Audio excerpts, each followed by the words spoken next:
event already in this sacred, magical space of Rothko Chapel. But this particular panel, which I will be moderating, gives me even a more distinct, more unique pride and joy, because both the panelists and what they do, their noble work, is one of the most successful capture of what Rothko Chapel is all about, as you will find out. We will talk about space in the space. As many of you know me, I'm a Turkish delight.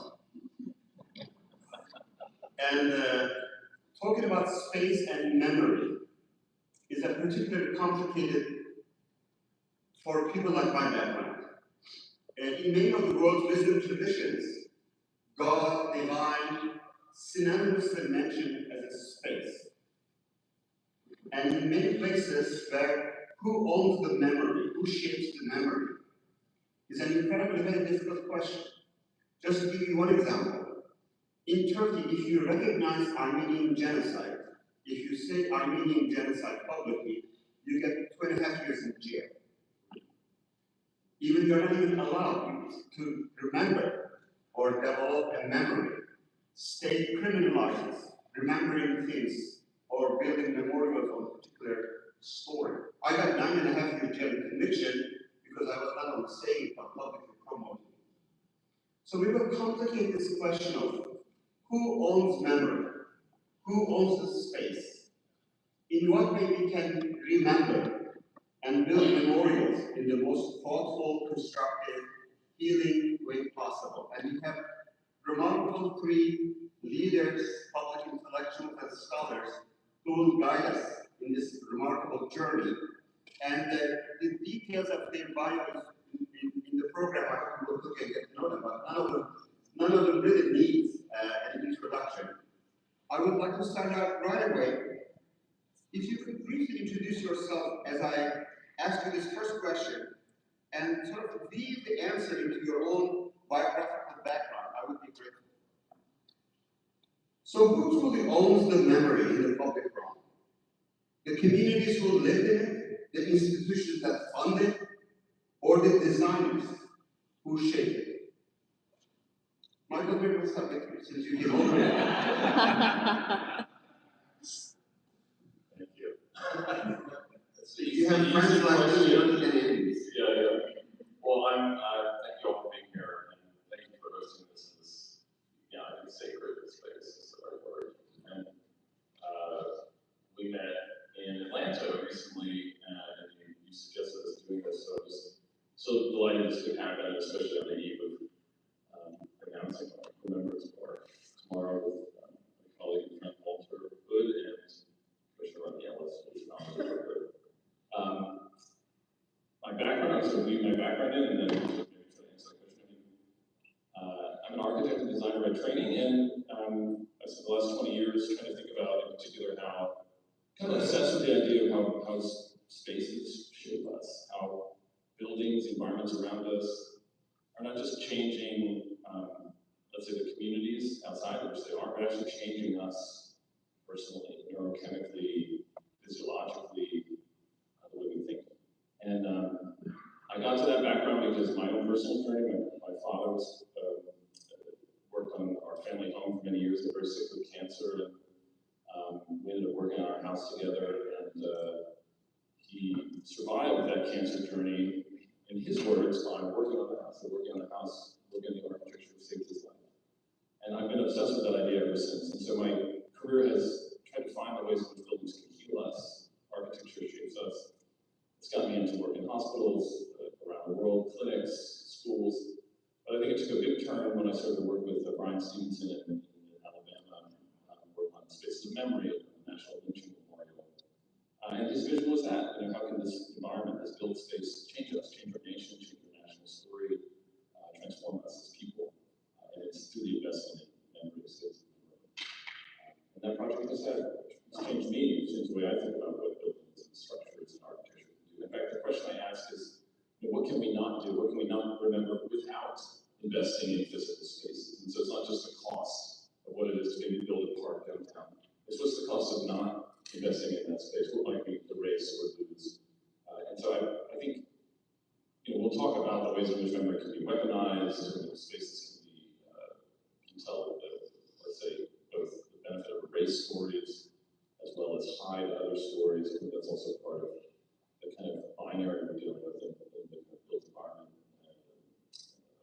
spaces. But I think the highest aspiration is what we see here today, which is I seek to be in and be inspired by and be transformed by spaces that remind us of who we are as people, remind us that we are part of something greater than ourselves. I love this world. That's what I think this does, and I think it's what our park will do for us. Thank you very much. Walter, I wonder if you could sort of follow along Michael. Who owns the space? And in what way owning the space, memorializing a memory, could be a healing, constructive effort? And how did you end up in this? How did I end up in this mess? It's nice to be here, everyone. My colleagues here as well, and it's a great tribute to be in this space and speaking as well. I guess my remarks would probably be more personal. As a person of color working in architecture, landscape architecture, it was very clear to me after a decade in the profession that my past had no, it just wasn't there in the education, it wasn't there in the profession. I had to learn this other, more Western European way of trying to make space and thinking about memory. And then one day I was thinking to myself, why is that? And if you look at the history of this country, you begin to understand that there are these histories that you're actually taught to bury a lot of those histories. I'm from North Carolina, and there was things very early in my life that we just put down below. We just didn't speak about it. And now until I started teaching at UC Berkeley, that gave me this kind of pulpit to actually start talking about those memories, talking about death, talking about ghosts, talking about paints, talking about things that live under rocks, all of this stuff. And our students then started to go like, wow, I've never heard this stuff before. And then it started seeping itself into my work. And that's when I felt that my memories, or that I had become empowered, that I wasn't afraid anymore of talking about things that I might have been embarrassed about at one time, but now I hold those things to be almost truths that I have to go out and talk about. And when I share them with average people from these places, there's a resonance. People get it. And I remember working in Philadelphia and Pittsburgh once, and working with an architect who's white, and says, Walter, I can't say woods. I was like, why can't you say woods? And he felt that it was a derogatory word to go into a Black community and say woods versus saying wilderness. And it was at that point, I was like, well, you're not speaking to people. In a way, you're speaking to other architects. And Michael and I were just having this conversation earlier. Most architects talk about architects. Most landscape architects talk about landscape architects. They're really afraid to talk to people.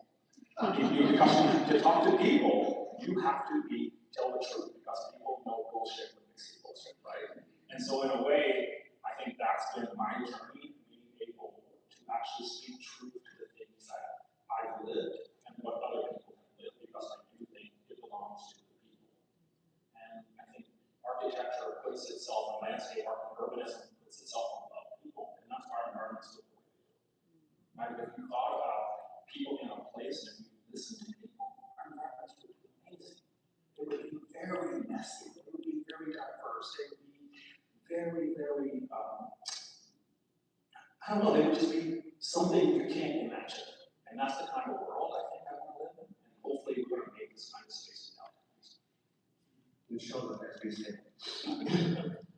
Commissioner Rodney, especially your own take on who owns the memory, and after these wonderful speakers, through the lenses of the Harris County Remembrance Project, it would be wonderful to hear. So, first I want to thank you.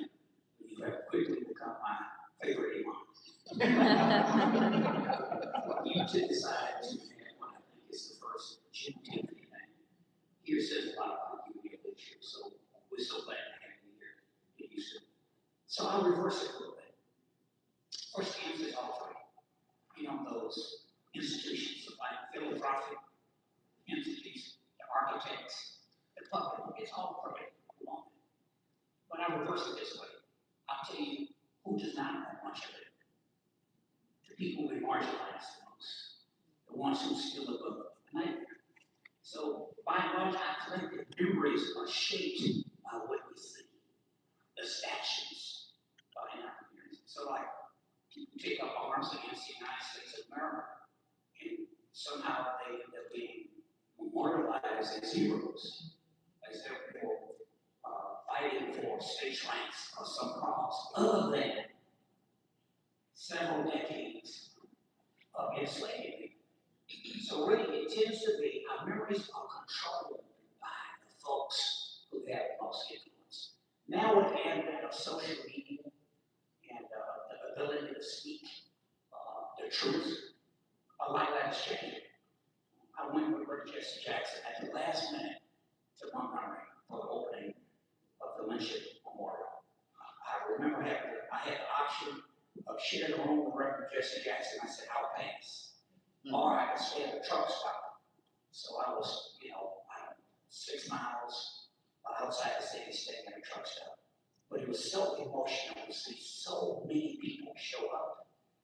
And just the raw emotion of looking at markers in honor of people who have been lynched in this country.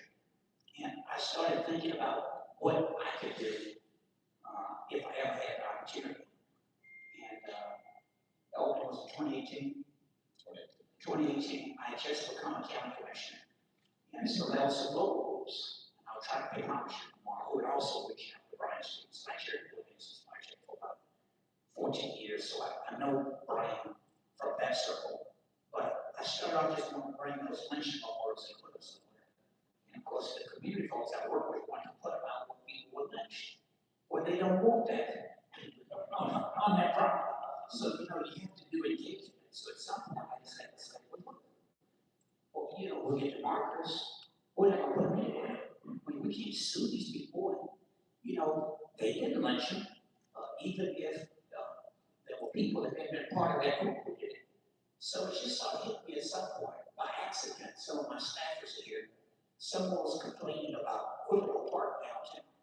And they said, well, Commissioner Ellis National Park, and you haven't been mowing grass. So I said, well, if I'd known as my park, first of all, I had my name on one, like you little boys have. How would I know it was my park? It didn't have my predecessor's name on it. Apparently, what you all did is so we mow the grass. And then I figured, well, I got to mow this grass. I'll put these markers right here to make the point. These people didn't have a right to due process. They didn't have a right to counsel. They didn't have a child with surely had peers. No peers, no jury. They just got lynched. They got hung. They were American citizens. And so we decided we put them there. And then as I started to do the research, we were in the middle of the battle of bail reform. And Lloyd was suing the county, who I encouraged to sue the county when I was a state senator. Said, we want to meet this guy, Michael Murphy, who did the work on Brian Stevens' project in Montgomery. I said, well, I was there. And, I sort of remember him talking, do you know him? So he made the connection. And so we connected. And then when he left his old firm, Mass Design, we decided things weren't going that well. Michael started off and just had one little plot of land. He had the first time he wanted to renovate the whole building. We couldn't do that. They didn't want to go across the street. So we got about 2.5, maybe 3.5 complete city blocks that we take the public service was. Tomorrow morning, we're going to do the public unveil. And when you suggested doing an event, it just made sense to come here. I'm well aware of the history of John and Dominic Dignam. I did not know Mr. Dignam, but I didn't get to know Mrs. Dignam. Through Congressman Vicki Wheeler, who was my boss, and met with her on numerous occasions. And it's a chance to go full circle. Because City Hall wouldn't take that out of us and put it downtown, on Martin Luther King. So that didn't happen. But we are going to put a substantial investment in telling the story of enslaved people and then African Americans and the role they played in developing Houston to be a powerhouse city. It's been local but also national. I sometimes tell my Hispanic colleagues along the way, I learned about lessons in terms of corporate research. One, just so you I learned the first person of African descent to be a president in the Americas was not Barack Obama. He was the president of Mexico.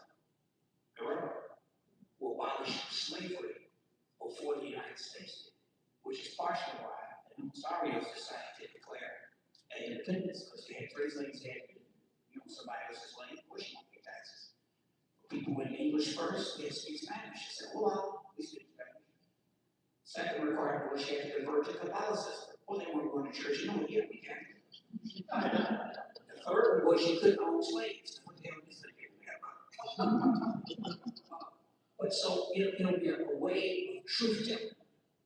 But I think that memories should belong to all of us, and not just those of us who have the power to shape the public's perception of what a history is.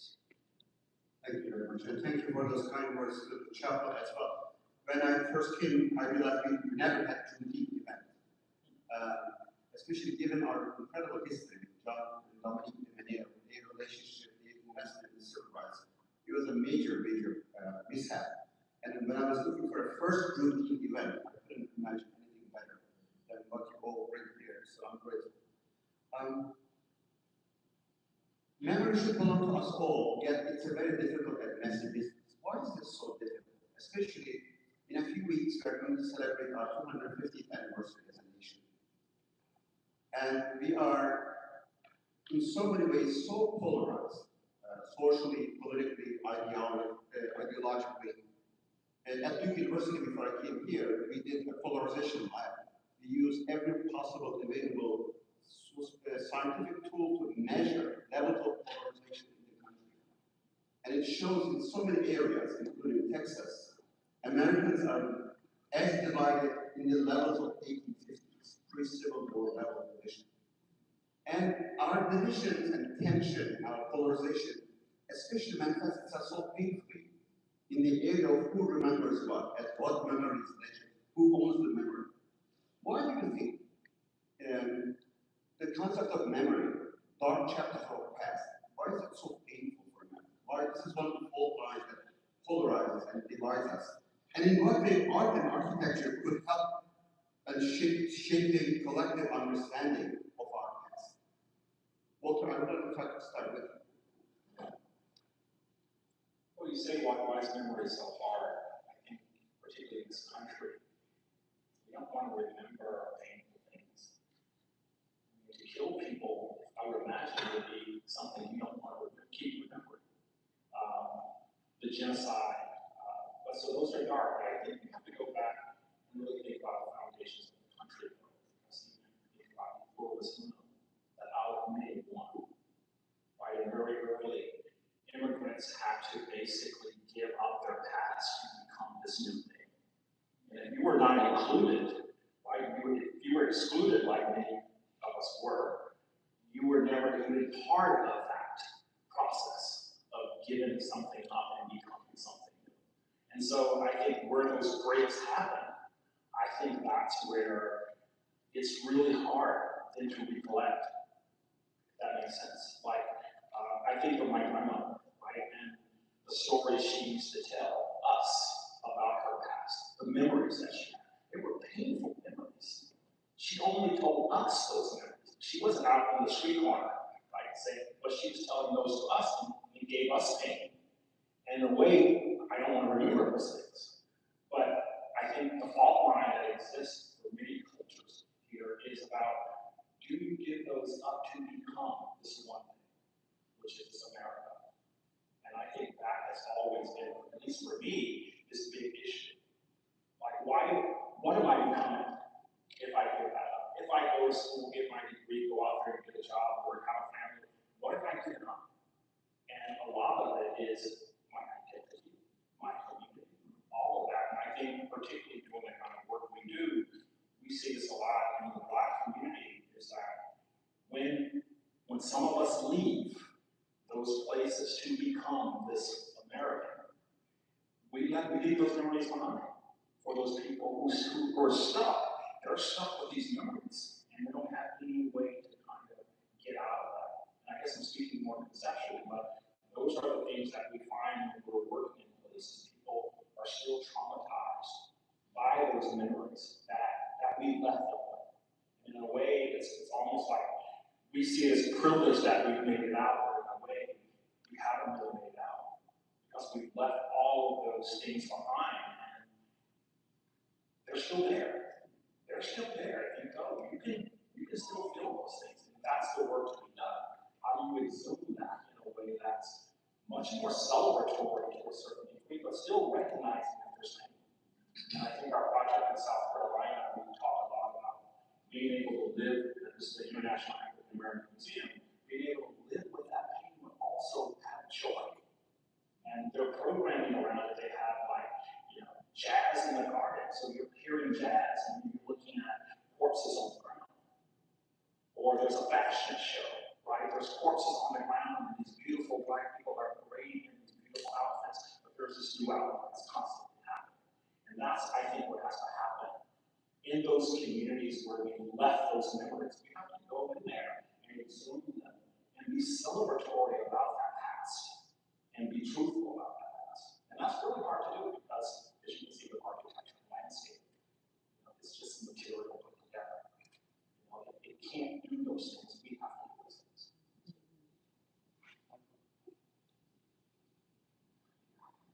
Thank you. I'm trying to form a couple of thoughts here, but that maybe answers your question. But like we're in a war right now about our history, and who tells it, and how it is going to be inscribed in the world around us. And it's a narrative war. It's a narrative battle.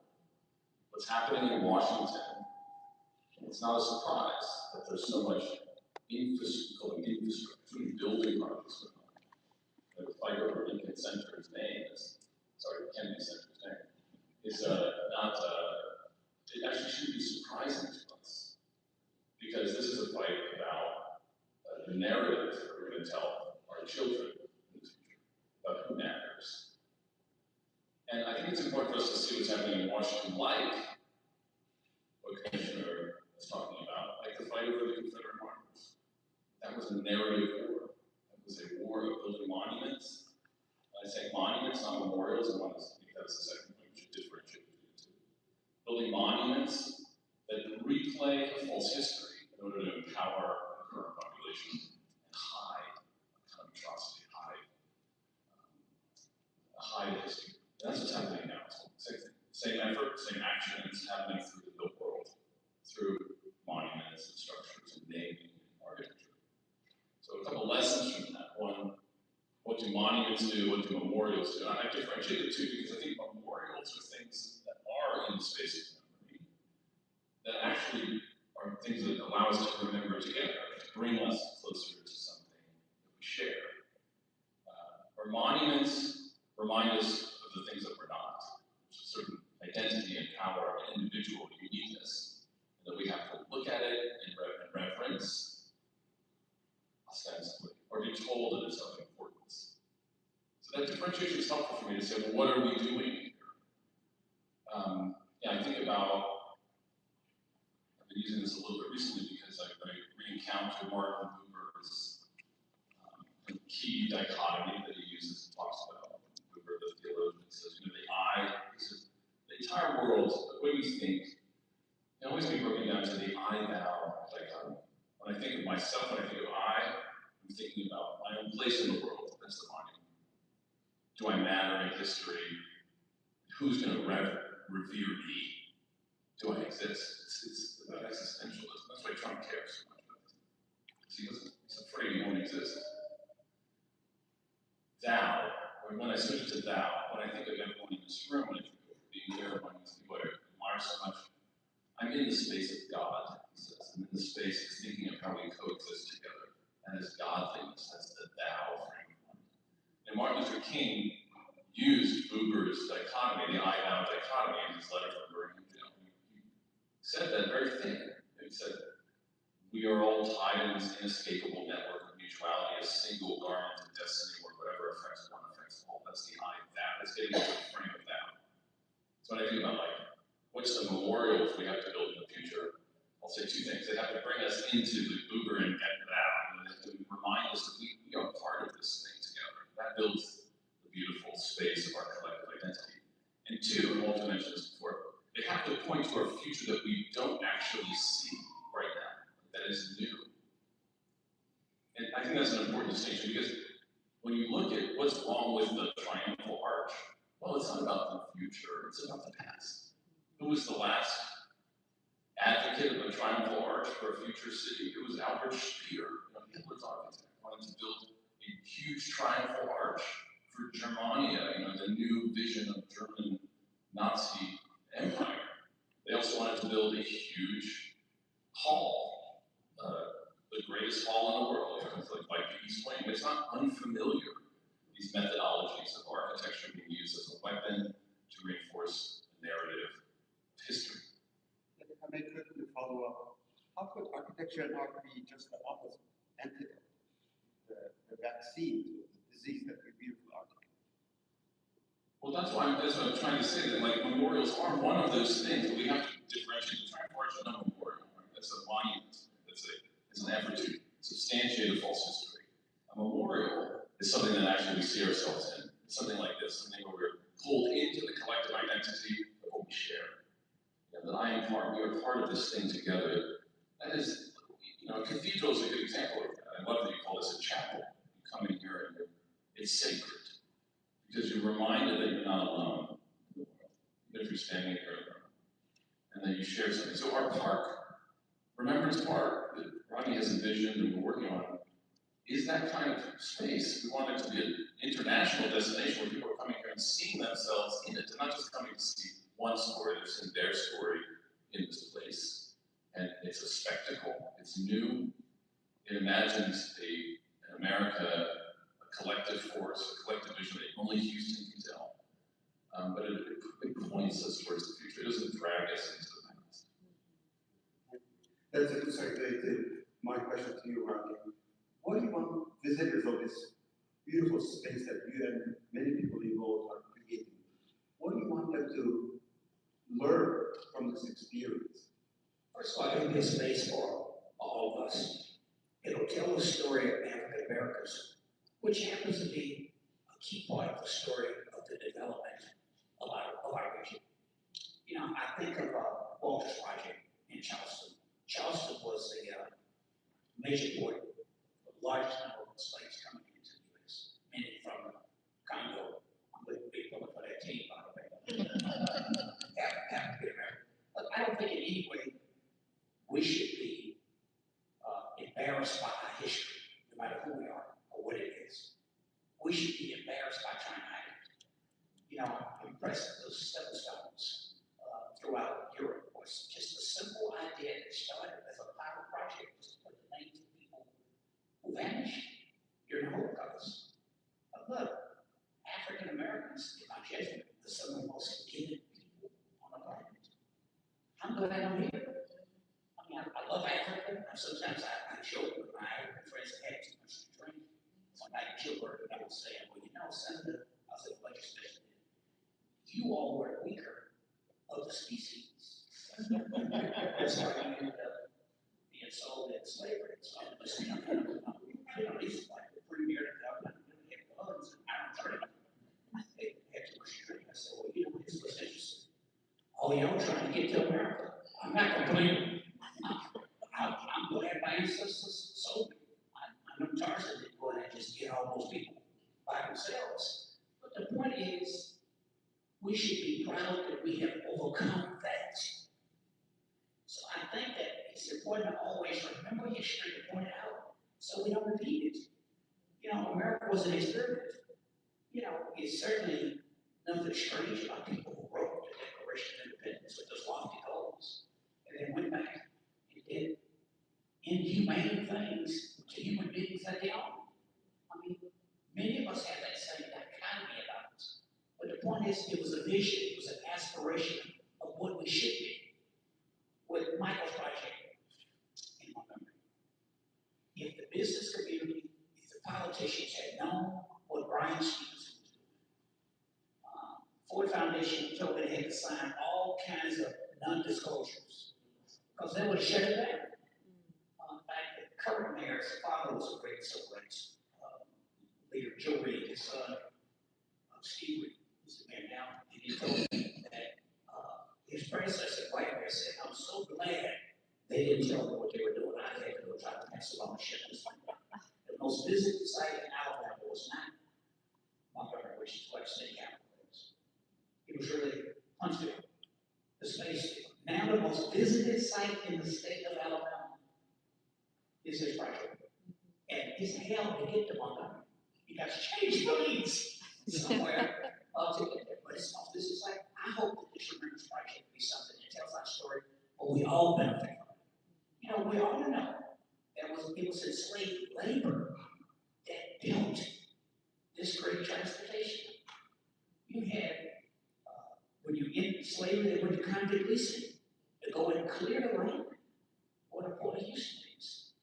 And immigrant labor. You know, people, who else would go do it? But that's part of our story. I think we're visiting something. I like the fact that in Charleston, people go out and have jazz, or you have those images in the water of people who died there. You know, it's history. It's only when you try to rewrite it and act like it doesn't exist. I think what's going on in this country is you have a small group of people who use it to divide people because it helps them politically to go into that. And you know, you just can't hide it now. It's just too easy. You know, even when GPT is wrong, at least it points you in the right direction. With just a little bit of intelligence, you can go and do your research and check the sources and find out. So we just are beyond the point now when anybody's sitting in the pajamas can start blogging. You know, it's just too hard to find the truth, so put it out there.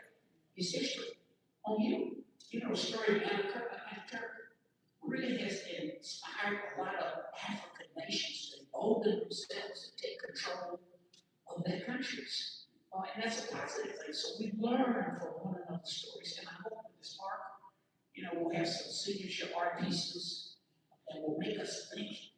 Hopefully, architecture art should touch one's soul. It should make you smile. It should make you cry. It should make you remember. It should inspire you to be better than our past. Let me ask you, both are here. I think we need more Commissioner Ellis. We just need more. I cannot agree.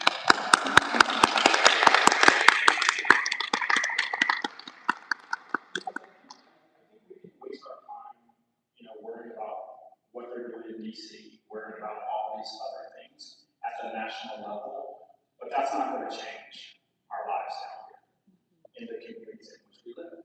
It never has to a certain degree. It's those local places where you need people to speak truth and justice to a certain degree, like Commissioner Ellis, but also Brian Stevens. You need people who are working almost on the outside to push against this gigantic force, which is this country, and this identity. This identity was carefully crafted. You know, this Federalist architecture, this thing, people thought about these symbols. They went to Paris and they brought these symbols because they knew they had power to them, and to not to defeat them, but to at least have parity. We need these voices, but as designers and artists, we need people like Commissioner Ellis. We need people like Joe Biden. We need people who understand the power, but they also know how to circumvent and get something done. Because this is the thing, we don't have enough places in this country that you can go to and learn about my ancestors. They all look the same. Before Montgomery, they all look the same. They all told the same story. Every time we have a museum, you can go there and see Jim Brown. You can see, you know, the greatest athlete, the greatest boxer. You see the same history over and over again, and that's what people want to talk about. Even in that thing in DC, you know, you have to have all of this stuff. No, you don't. You can just tell the truth, and that's enough. But we have to somehow put everything in there. There are a few individuals who allow us to basically make this kind of work, and it's difficult to make this kind of work because, as you know, someone is ready to pull the carpet out because you're not telling their story, which has been told over and over again. And I think Brian speaks to this when he says, you know, there just needs to be more of these places in our lives that we come upon to help us to buttress against what the same story is. And if you don't have an alternative story, you're going to buy that story. Right? Which most people have that. Beautiful. Thank you. And you're absolutely right. It's all God's fault. God should have made more Rodneys and Walters. And we could have had a better point. Michael, I'm going to bring this conversation to your book. Right after this conversation, right across the street, Michael Murphy will be signing his book, and we'll be engaging with you in individual way as well. In your book, at your work in Montgomery, what lessons learned that could inform the project here in Houston? Like, what are some of the big learned lessons that through that project or this incredible recent book that you have published that could potentially inform our experience in Houston? Yeah, thank you. Thanks for the plug on the book for sale. No, I wrote this book. It just came out in April, which I'm really excited about. I've been working on it for a number of years, and we were just talking about it. So I will look quickly and try to focus on it more questions. But Walter and I were just discussing who do we speak to. Architecture is always speaking to themselves. Architects are speaking to their own community, and the public, I feel, doesn't feel like they have access to that, or it belongs to them, or that's for another group of people. Maybe I've been to a nice church or a nice museum, but that's maybe the Rothko Chapel. Other than that, I live in a normal house. I went to an ordinary school. I grew up in an ordinary housing project or whatever. And architecture is not for me; it's for someone else. And I think that is a huge loss. It's a huge misunderstanding of the fact that buildings and spaces shape us. That we live 90% of our lives in these things. That they're changing our brains or neurochemistry. They're changing our bodies. They're changing our communities. They affect us. They impact us. And for us to embrace that and own it, is actually to see the ordinary as extraordinary. And so the book is structured in a way to a general audience, not to an architecture audience, to tell a story of ordinary buildings. Each chapter is a different building type: a house, a hospital, a school, the prison, the memorial is one of the chapters. And I try to tell the story of how we should think about and ask questions about each of those typologies, so that as just an ordinary, everyday person looking at the space I'm stuck in, the school I'm in, or the theater I'm in, I can ask questions: why is it the way it is? How is it changing? And building that, advancing that vocabulary, and building a bigger vocabulary allows us to evaluate the things that we care about and like, as well as dislike a little bit more. And so in the memorial chapter, I try to tell that story through my own experience in Montgomery, but also a history of other memorials I learned from. The Stolperstein, the stumbling stones of Germany, I learned from the Vietnam Veterans Memorial, I learned from the memorials of murdered Jews in Berlin, I learned from. And I talk about how we might understand the decisions behind the memorial and why we made them. And I would say two come to mind that I think will show up in a way here in Houston as we think about what else we can do, because we don't want to replicate anything, we want to build something new. I'd say one is, I kind of mentioned this before, I call it the oscillation between the intimate and the infinite. There's a moment where you come into a difficult history. This goes back to some things we were just talking about. How am I to see my own history within the history of the lynching story of African Americans? Where is my relationship to that? And maybe my ancestors were part of it. Maybe that my ancestors were killed. It may be that I'm not involved at all. How do I find my own relationship to that? And so we try to make decisions in the memorial that orient us so they can say, where am I in this place? And so the decision of the markers being from counties. And then you can go and locate your county, and you can read the names of people, and you see people looking for their county and hunting for the relationship. They're trying to geolocate their body in the historical space and time from where they're from.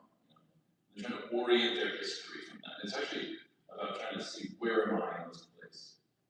It might be a very direct one, that's my ancestor. It might be very indirect, but there's a relationship for everybody in there. And then there's the relationship of seeing us as part of something collective, what I call the infinite mode. And that's when the information in the markers becomes illegible, actually.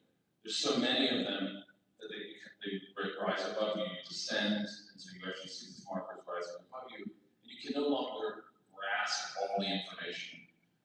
I think about the cathedral, like the Milan Cathedral, where there are beautifully articulated and crafted stone statues all the way at the top of it. You can't even see them. You need a telescope to see these things, unless you're up there on the roof, or Notre Dame or something similar. There's a sense of craftsmanship that is untouchable. It reminds us that we're part of this bigger thing, right? That we are part of this intimate, infinite oscillation. I think we'll see some of that in the Memorial here, Memorial Park. The last second thing we'll say is that we have to find ways that demand that we participate. It's not enough that we have like a community meeting, and Rodney's had dozens of things. We've heard from lots of folks in the community. It's not enough that we heard. We need to give people tools to participate. And so, and that we leave with action, we leave with choices that we can make and go and bring them to our own community. So the key design of the memorial in Alabama was that there's a marker above you and there's a marker in the field that you can claim and bring back to your home county. That idea that you can move something from there makes it a living thing, that it can be delivered and catalyze new memorial spaces elsewhere. It's what motivated me to say, how are we going to bring these lynching markers here? And how are we going to change our own community? So there's a relationship to it that's about participation, that's about choice, and it's about policy change. Building the effort to contribute by bringing it from there and taking it here. Thank you, beautiful. Your description of space, what it could become, these 10 categories, is one of the most beautiful and moving summary of what I think John and Daniel thought this space would become, how it would function. In a way, it's a beautiful illustration of this. They fled Nazi invasion of France as deeply devout Catholics, and then came here, made Houston home. They were looking back to the continent and facing devastation of the Second World War, but turning their moral face towards civil rights right here, in a way. And those lessons learned could be applied to our unhealed racial stories here in the United States. It's very wonderful. Before I turn to our fierce leader, to give a stronger plug about what we're about to see, what we're about to experience tomorrow. And you're right, he always does this beautifully. Not only explains this together, but also assigns moral responsibilities and much more than that. So I'm going to ask you to do that. I'm going to tell the audience you will get a chance to ask a few questions. Please try to get the attention of my colleagues and write down your questions in the interest of making it precise and succinct so we can leave here on time. Rodney, what are we going to experience tomorrow? And how could this be for Houston the beginning of a moral movement? So tomorrow morning at 8 a.m., the doors will open for the county administration building downtown. The Family Law Center building will come down. So you have the courthouse, historic courthouse, you all have seen, beautiful building. That Family Law Center will come down. If you don't know what Family Law Center is, look, if you have ever gone to the divorce court, it's where you want to get divorced. So that building will come down. We'll have that entire block. There's some beautiful trees that are there that have to be a good 100 years old. We will preserve all of those trees. Then we'll go across the street. They used to have cars sticking out of the side of a building over there. That's why I can distract you. It's the empty block. That's a large remembrance sign. And then we'll go across Commerce Street down to the bayou, which is the bayou that the Allen brothers described was a river. Because you had to have a way to navigate. You didn't have highways, they kind of filled a little bit. You know, there's that road was flooded, even that. But you could put speedboats on it, which you could bring cotton in. And then when the railroads came, you could ship that cotton on the Allison, which became a major distribution point. Across from the Family Law Center, counterpoint to it is what is now the Health Public Service Plaza. The jury is simply when's the last train of it. We're going to unveil the 4 markers for people in Harris County who were lynched. That'll happen tomorrow morning. Let's remember their names. Yeah. John Walton, Laura Smith, John White, Robert Powell, who were lynched here in Harris County. It'll be a very solemn moment. You will be there with other religious leaders who will lead the march from the county administration building. Where's the air conditioning? And we'll walk across the street, literally a block. We'll unveil the markers. Also, there'll be a marker of an enslaved person, runaway slave. His master was having lunch at the Fannin House, which is right there, which is a place where a number of slave traders, auction blocks. It is also land where Marsh Rice's home was, by the way, who was a major slaveholder here in Harris County. We'll unveil his marker as well. And then we'll walk over to a large sign in place, which will be block 1 of the parks. part two would be the other person, because it takes maybe a year and a half or so, it's like to speed up the 10-hour family also. And then we'll go and have breakfast with unhealthy food, first we have breakfast with unhealthy food. And what is now. But it'll be a very somber occasion when we unveil markers, but it will be a very uplifting occasion when we walk through what we're going to do. I'll tell you, sometime probably in the fall, I'm pretty sure we got permission. We're going to do a replica of John Peters in front of the old Franco Lee statue, not far from the two markers on one side, and on the other side, I'm pretty sure we got permission. We got to get Rothko first. We're going to do two replicas of Diego Rivera's works, which will be in downtown Houston, which will be quite a draw. Remember, you heard it here first, Rothko Chapel. So I think probably October, we got to put the walls up once before it's out. But it'll be quite nice. I first of all register my devotion, my commitment, my sincere promise that this won't be just another Juneteenth event, and on Saturday we'll do this, and nothing will happen until the next Juneteenth. What can we do between these Juneteenths? Like, what is the next 12 months after this incredible event, after that moral awakening happens? What are some of the moral responsibilities we could do as citizens, as collective, with the upcoming elections and all? Make sure you know everything hinges on people voting, no matter how difficult it may be.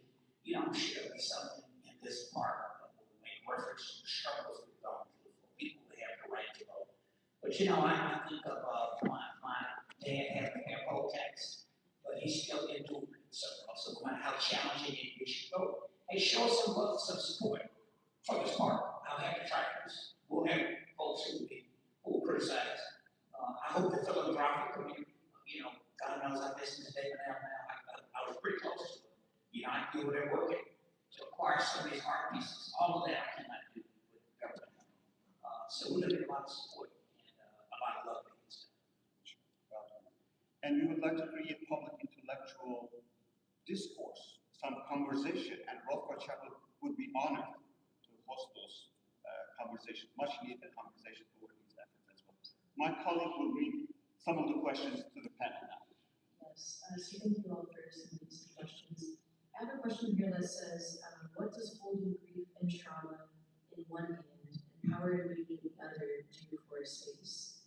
And that's followed up with, when you have dead bodies as the foundation, how is the art that sits atop it affected?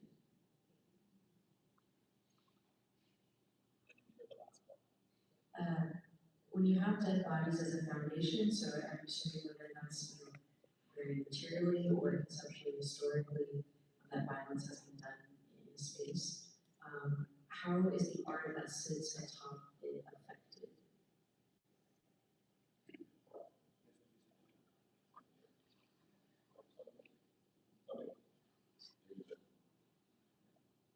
There were two questions. What was the first one again? I'm sorry. Grief and beauty. Yeah, grief and trauma in one hand, power in the other. I guess how do you kind of weave those together?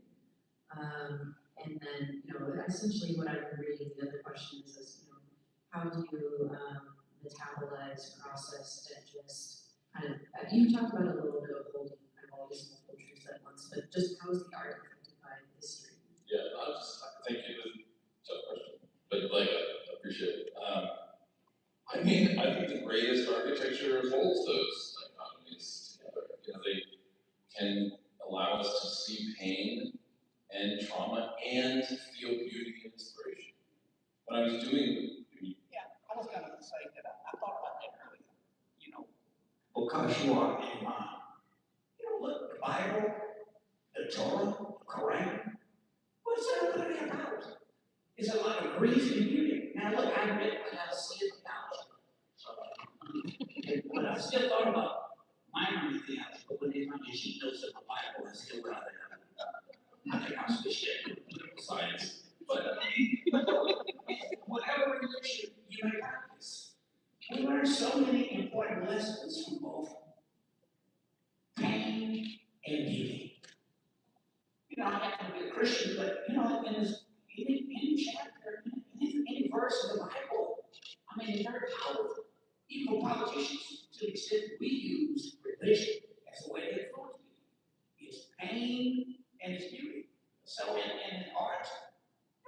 Rothko's work.